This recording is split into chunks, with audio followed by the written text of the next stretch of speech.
Hi, everybody. Hi. I just want to make a contact with everyone. Hi. So, what I'm going to do is read my testimonial in A Return to Eros, a book that Marc and I wrote.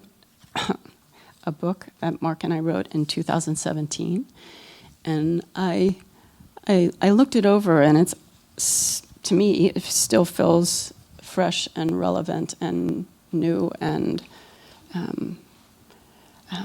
important for me, and so I just wanted to share it with you. So, when I first met Dr. Marc Gafni 4 years ago, I was deeply committed to working with women, teaching and leading workshops, particularly in the area. Sorry. Your arm is going to get tired. Okay, I'm really sorry. Okay. I'm also really tired. Is anybody else feeling exhausted? Okay. Okay. Okay, particularly in the era. I might have to have. Okay, I'll try one more time. Okay. Particularly in the area of sexual trauma and abuse. Helping others heal their sexual wounding had become a deep passion and a calling for me as a way to continue my own lifelong journey towards healing from the trauma.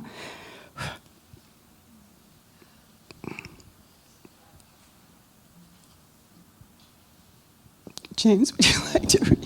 It's okay. Okay. Let me just look at you.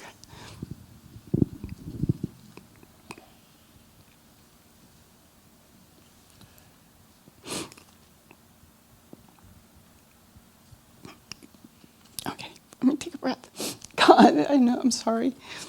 Okay, from the trauma of sexual abuse when I was a young child.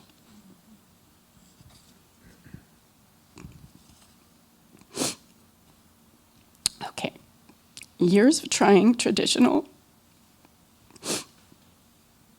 This might take the rest of the day. Okay. Okay, years of trying traditional Western I can't see through my tears now. Western psychotherapeutic methods. Yikes. Didn't get to the root of the pain. I traveled the world experiencing all kinds of healing techniques in hopes of finding the silver bullet that would help me feel my wholeness. Now my nose is running. Okay, thank you, Claire. Okay. Many of these experiences had blessed, graced, and helped me on profound levels, providing me with deep insights.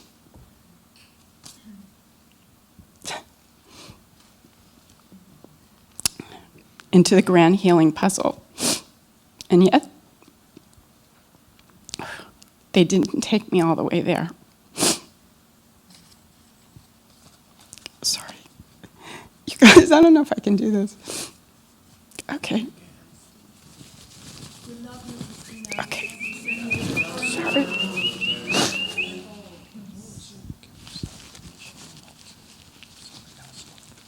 Okay. Okay, I'll try one more time here. And then I'll let Caroline go if I can. Okay, just take a breath. Here we go. Let's see where I was. Okay. Then I met Marc while participating in his workshop, The Journey to Love.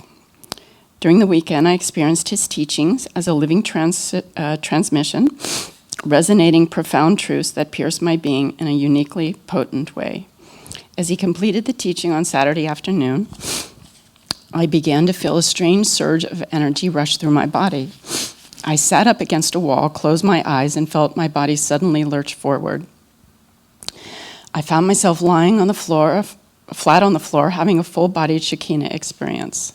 Shekinah is the feminine Hebrew name of God. I didn't know that at the time. But intense waves of powerful Shakti coursed through my body. The energy of the transmission had with great force entered me, and the only way I can describe it is that it began to break me open, profoundly and ecstatically loving me open from the inside out. And the only thing I could do was surrender and let it move through me.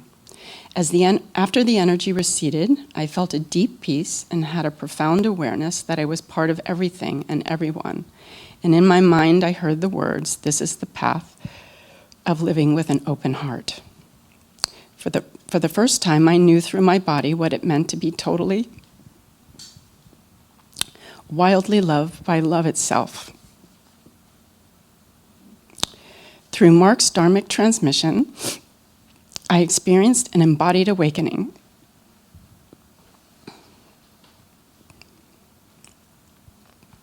An indescribable inner journey, an encounter with divine love that I know now to be the transmission of outrageous love.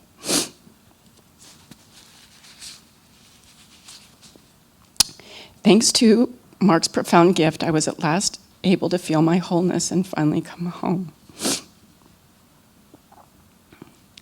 In my experience, Marc's work with this love intelligence of radical wholeness, which some call goddess, connects human consciousness to the consciousness of the divine and initiates an evolutionary process, one that opens people up to new ways of being that allow them to express their greatest gifts and unique potential.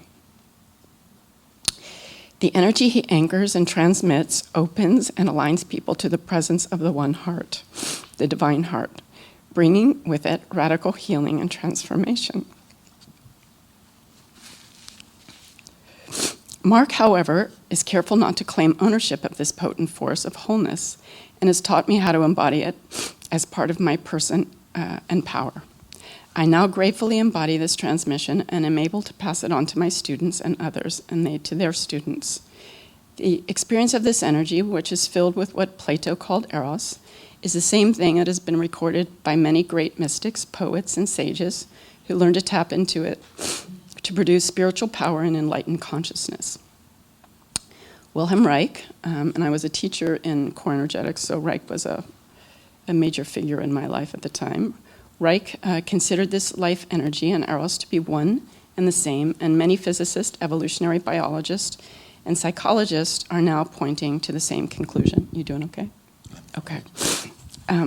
Marc has termed this evolutionary Eros, and citing his own teachers who say, the insides of reality are lined with love. The opening of this energy can easily be misunderstood, but Marc's whole point is that Eros is not reducible to sex. The point of this profoundly religious and even conservative teaching is to experience the full force of Eros, not merely in the sexual, but in all other dimensions of life.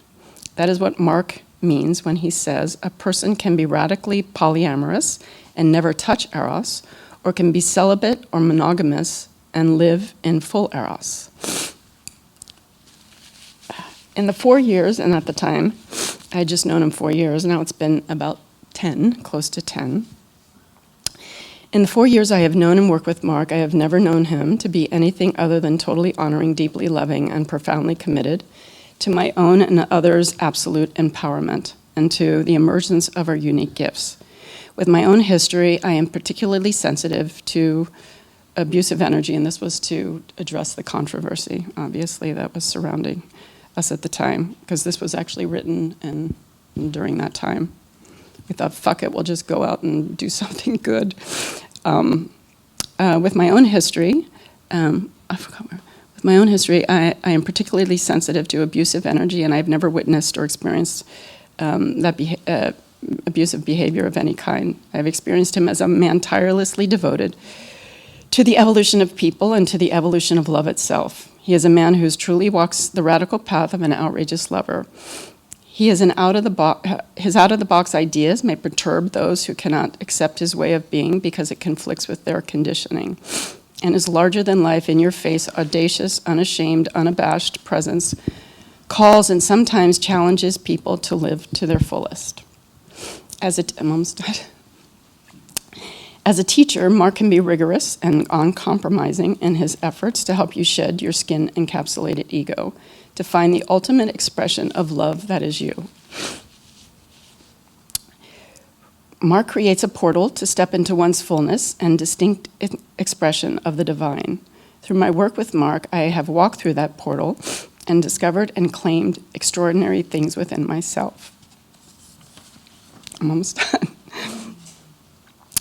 We are entering a new era of reunion with the bliss and ecstasy of our highest being. New frontiers of consciousness are opening, and many of us are beginning to realize and embody direct experiences of becoming extraordinary by reclaiming our divinity. Hallelujah. For the first time, we are waking up to a conscious space where Eros and ethos meet, what Marc calls a higher wholeness, a place experienced and described in the past by a select few. This new consciousness is already here. It is the consciousness of connection, of listening to all sides, of being open to dialogue and radical healing, of truly living with an open heart and holding all of it, including and especially the shadow, with outrageous love.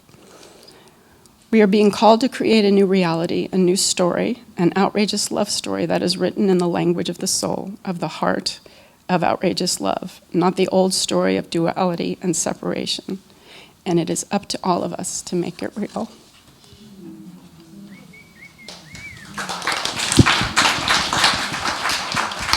Thank you. Thank you, Jen. Thank you. Oh my God, thank you, KK. Thank you, Kristina. Let's give a big, huge hand for KK, for Kristina. Ja.